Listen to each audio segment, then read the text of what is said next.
Hello everyone and welcome to Education Plus. Today we'll be discussing one more theory of learning from the subject learning and teaching, and that is Maslow's motivational theory of learning.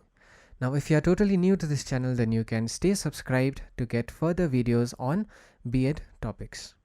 So let's get started in today's video. First, we need to understand the key word motivation that exists in Maslow's motivational theory. So what is the concept of motivation in education? Motivation is a process of interaction between the learner and the environment, which is marked by selection, initiation, increase, or persistence of goal-directed behavior. It has been thought of variously as a quality of the individual, the situation, or the activity in which the individual is engaged. In simple words, we can say motivation is the driving force for a student to achieve or to understand something. Now, having understood what motivation is, let's get started in understanding Maslow's theory directly now. Maslow's theory is a classical depiction of human motivation.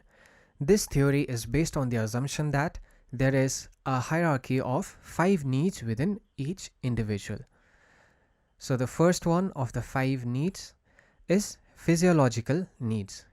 The physiological need of the students is of utmost importance and holds the first level in the hierarchy of needs. These needs are the most basic, related to a person's survival. This may include food, water, and shelter. If the physiological needs have not been met, the teacher should understand that students may not be able to focus fully on learning. So, as a teacher, make sure you provide adequate lighting, space, ventilation, heating or cooling, refreshments or drinking water at least, offer toilet breaks, etc. So Maslow's theory has a hierarchy of 5 needs for each individual that makes learning possible or that facilitates learning. And out of those 5, the first one is physiological needs, and we will be discussing the other 4 next. So the second one after physiological is safety needs. The second level consists of safety needs.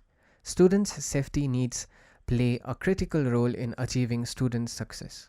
A safe environment is not limited to physical parameters. Students must not only feel physically safe in the classroom, but emotionally and physiologically as well.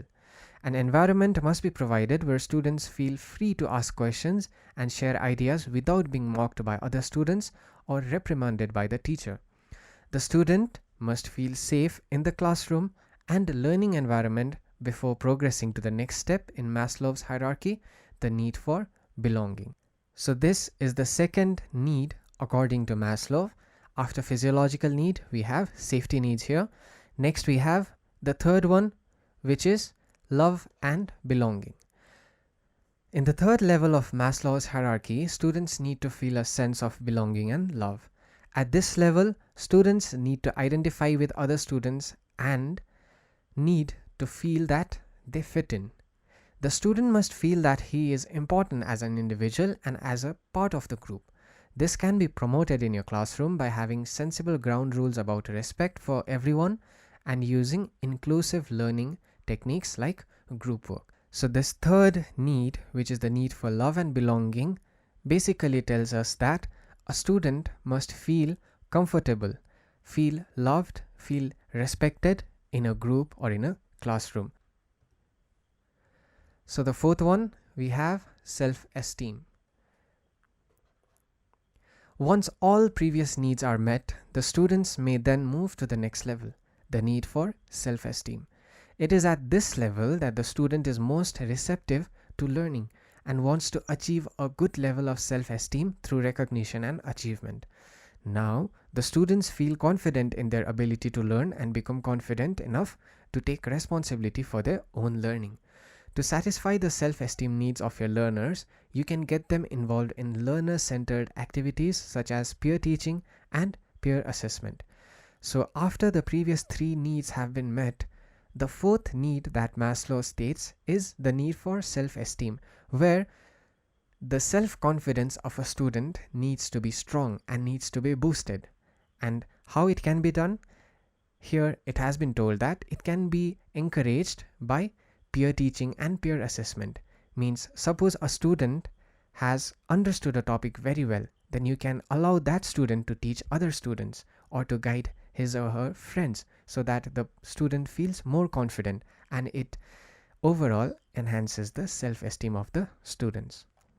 After this, we have the last need, which is the need for self-actualization. At the fifth level, self-actualization becomes the motivating factor. According to the hierarchy, at the fifth level, the students proactively look for ways to fulfill their potential for learning and seek fulfillment. At this level, students will strive for higher learning goals and seek to achieve them, such as an aim to get an A grade on their assignments, help one another, and contribute and engage with the learning. So this is the final need, the final stage of Maslow's hierarchy of needs, where a student actually looks forward to becoming the best. And here the student seeks to fulfill the best level of understanding of any topic that he or she is presented with. So these are the 5 needs that Maslow's have stated, and it can be understood using this diagram. And from the examination point of view also, this diagram becomes very important. So the first one, we have physiological needs, which we already discussed. After this, the next is safety needs, personal security, employment, resources, health, property, and then love and belonging, friendship, intimacy, family, sense of connection. And then we have the fourth one, esteem, respect, self-esteem, status, recognition, strength, freedom. These comes under the fourth one. And then lastly, the most important is self-actualization, which is the desire to become the most that one can be. So this completes our understanding of Maslow's theory. Whatever was there in the slides were very simple to understand as compared to other theories. So I have just read through them, and using this diagram, it will be even more easy to understand the entire theory. So if you can remember this diagram, it will be very helpful for the examination point of view, as well as for understanding the topic overall. So this completes our understanding of Maslow's motivational theory. And in the end, what we need to know is the educational implication of Abraham Maslow's motivational theory. So how can that be implied in education? When all levels of Maslow's hierarchy of needs are met, students show their full ability and eagerness for learning. The higher up in the hierarchy a student is, the better the motivation, and therefore the student will experience more effective learning. Maslow's hierarchy provides a model for how students are motivated to learn.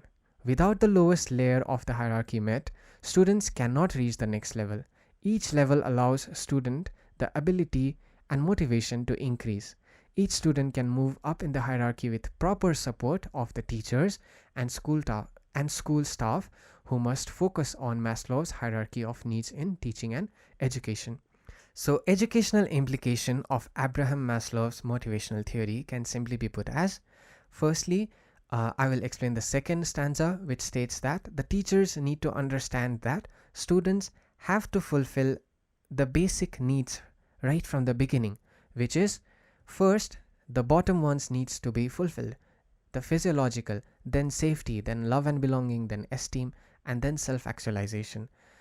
Only if the first one is fulfilled, the second one will be possible. Only if the first two are done, the third one is possible. Only if the first three are done, the fourth one is possible.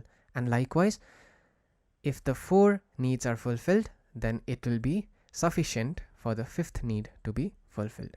So this is the second stanza here, what it's trying to tell. And the first stanza tells that only when all the 5 needs are fulfilled, students will have the motivation. And previously, in the beginning of the video, I explained motivation in simple word as driving force for understanding something, right? So only when all the levels of Maslow's hierarchy of needs are met, students will have the stronger driving force for understanding something or for learning. And this completes our total understanding as per the requirement of syllabus for Maslow's motivational theory.